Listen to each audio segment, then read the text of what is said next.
السلام عليكم ورحمة الله وبركاته. أهلا بكم من جديد في قاتل من الإمار والحمل العصافير.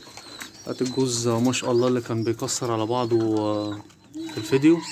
طبعا ما شاء الله الزغاليل بتاعتهم بقت تمام، ولسه ناقلهم من ساعة وقلت أصور لكم. وبدأنا بقى نحط القش كده ونحننهم على المكان بحيث اللي هي تبيض في نفس مكانها. أنا بحطهم القش، قعدوا يرتبوا فيه شوية وينظموا فيه وينعكشوه ويرتبوه ويبصوا وينقروا فيه لحد ما يترتب. وبرضك في سؤال جاي، نحط انهي قش يا جماعه؟ اي قش، برسيم ناشف، القش الاصفر اللي بيبقى عند السباكين، مثلا العصيان الصغيره الرفيعه، الخوص زي ده، حاجات زي كده اهو. خشب ناشف بتاع بوص اهو، ناشف خالص اهو، برضك بيستخدموه في القش والتعشيش. ده خدناه من اليمام البري اللي هو بيقش على المناور وكده، تلاقي لامم سلك وتلاقي لامم قش ناشف. والحاجات دي كلها بيبتدوا بقى يرتبوا. النتاية ظهرها كان مكسر عليها من ضوافر الذكر. طبعا كسر عليها بقاله اسبوع، عمال يكسر عليها. دي طبعا كانت بتتكون عن قوب بيض، طالما اتأخرت في البيض كده. وما شاء الله النتاية بتبقى مستواها حلو وتقلها حلو وتلاقيها واكلة كويس ما شاء الله. طبعا الكلفة تكون موجودة قدامها باستمرار. المية موجودة. ترميلها بقى القش. وانت ممكن يعني كفكرة تجيب، وادي الجوز التاني ما شاء الله بيكسر اهو. النتاية هي جاهزة اهي للتكسير ما شاء الله تبارك الله. اهو يا جماعة اهو. ده الزواج بتاع اليمن الإمري اهو. ما شاء الله تبارك الله، الله اكبر عليهم اهم. ولسه معاهم الزغلول، وبدات احط لهم القش اهو. القش زي ما احنا شايفين وعارفين اهو. ده برسم ناشف يا جماعه، بجيب الربطه او الربطتين، انشفهم. وبعد ما انشفهم ابتدي احط لهم زي كده. بيحبوا يرقدوا طبعا على القش بحيث ان هم يلفوا البيض ويلفوا ويحضنوا البطين تحتيه اهو يا جماعه اهو. عايز اوريكم بس البيض اهو. يبقى الاتنين تحتيه بالظبط، ولا واحدة تتدحرج شمال ولا واحدة تتدحرج يمين. وتلاقيهم تحتها ظبطهم بالقش. ماشي يا جماعة.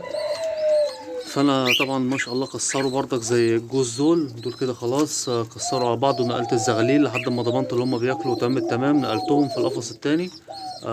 وحطيت لهم القش كده ان شاء الله في انتظار اللي هم يبيضوا.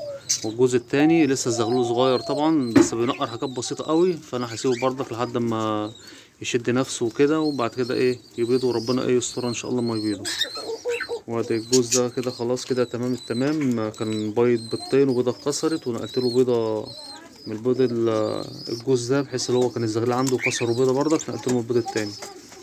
وادي الجوز ده برضك اللي انا كنت مصوره امبارح كان بيض البيضة الواحدة ما شاء الله. بيض البيضتين اهو كده. طمنا على النتاية، ادي البيضتين اهو.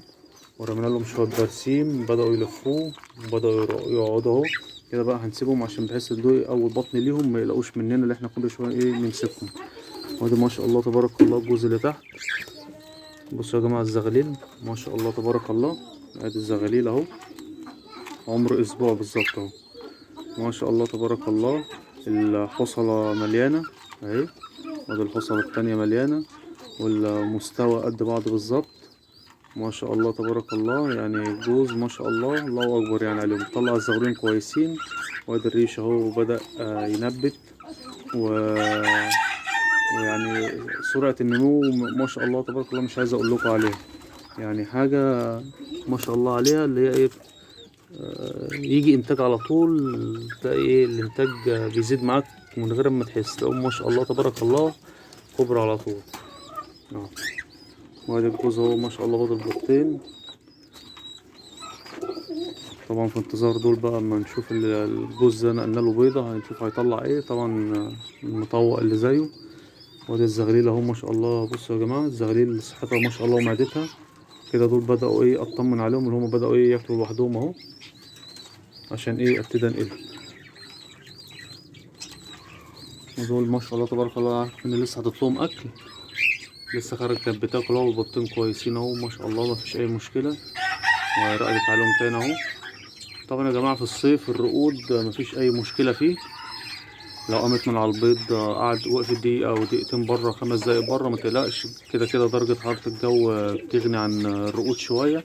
وهي سبحان الله فيهم طبيعة برضك اللي هم خلاص البيض اللي تحتهم سخن قوي، تلاقيهم مهوينه نص قعدة تلاقيهم قاموا خالص، تلاقيهم مثلا راحوا غرقوا نفسهم ميه وجم رطبوا على البيض. فسبحان الله يعني تبارك الله، يعني حاجة بتاعت ربنا، حاجة منها فيها كده، هي طبيعة فيها، هي عارفة راقدة على ايه وتحتها ايه وكده.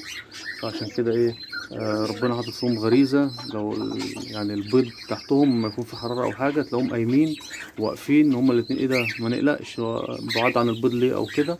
لا ما تقلقش خالص، هو في الصيف هما بيعملوا كده، غير الشتا تلاقي راقدة رقود تام، ما بتقومش غير لما تذكر وغيروا النتاء أو تاكل هما الاتنين ويشربوا وترجع على طول. لكن في الصيف تلاقي مثلا قاعدة نص قاعدة، قاعدة كاملة، ساعات بتقوم تاكل وتقف شوية، تلاقي غرقت نفسها مثلا مية وجت رقدت ترطب على البيض. طبعا الحاجات دي كلها آه عادية وما تقلقش منها خالص.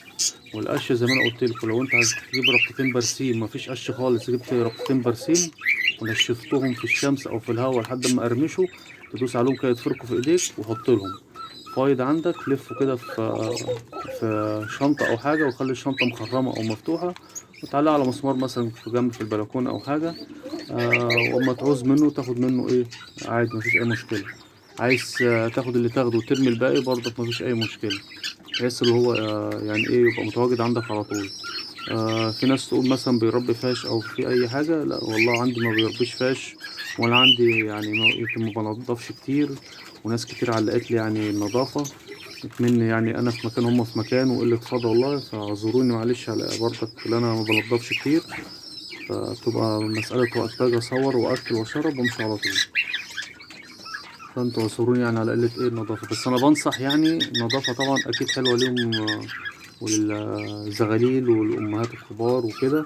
فانا عشان ساعات قلة النظافة عندي بجيب بودرة من عند البيطري، برش بيها العشوش، برش بيها الارضيات، بحيث ان هما ايه مفيش ولا قاموش ولا ناموس ولا سوس ولا اي حاجة تيجي. واكتوماسرين برضك ده ممتاز جدا برضك، كل فترة كده برش منه، فمنع اي حاجة يعني ايه، ما بخليش اي حاجة تفكر هي ايه تيجي خالص، ولو لمحت اي حاجة قوم جاي ايه مدوها على طول، بحيث ان انا ايه ما بنضفش كتير، وعشان كده واللي بينضف كتير خلاص مفيش اي مشكلة فيه. خلاص يا جماعة عرفنا احنا نجيب القش منين لو مفيش قش، ولو مفيش خالص ورقدت، بس اهم حاجة ما ترقدش على القفص، تسيبه عريان من تحت كده، يعني ايه ترقد على الحتتين تحط البيض تحت كده فترقدها. طبعا الخوص ده هيكسر البيضة، لو هو بالعرض كده وهي بيض فوقيه هيكسر البيضة. فاحنا لازم نحط اي حاجة، نحط كرتونة، نحط مشمع، نحط مثلا قماشة، نحط طبق صغير، طاجن صغير، الحاجات دي كلها ترقد عليها، بحيث ان هي ما ترقدش على حاجة ايه ناشفة برضك، بحيث ان هي ايه ما تخسرش البيض. بس يا جماعة فإن شاء الله كل اللي عنده حاجة مش شغالة إن شاء الله تشتغل وربنا يكرمكم فيها. لو احتجتوا أي سؤال أي حاجة اكتبولي في تعليق، وإن شاء الله أي نتواصل مع بعض. شوفنا شكل الزغاليل وصحتهم، عشان الكلفة على طول متواجدة قدامهم أهو، أو من الجوز واكلين وشبعانين، وادي الكلفة قدامهم أهو. أهو واكلين وشبعانين أهو، والكلفة قدامهم، واكلين وشبعانين ومأكلين زغاليلهم والكلفة قدامهم اهو. واكلين اهو، والزغليل اهي، والزغلول بدأ ينقر معاه، وادي ايه الكلفة بتبقى ايه لازم قدام. حتى البلد اهو البري، وادي الكلفة قدامه اهو. وادي الزغلول اهو بيبتدي ينقر اهو.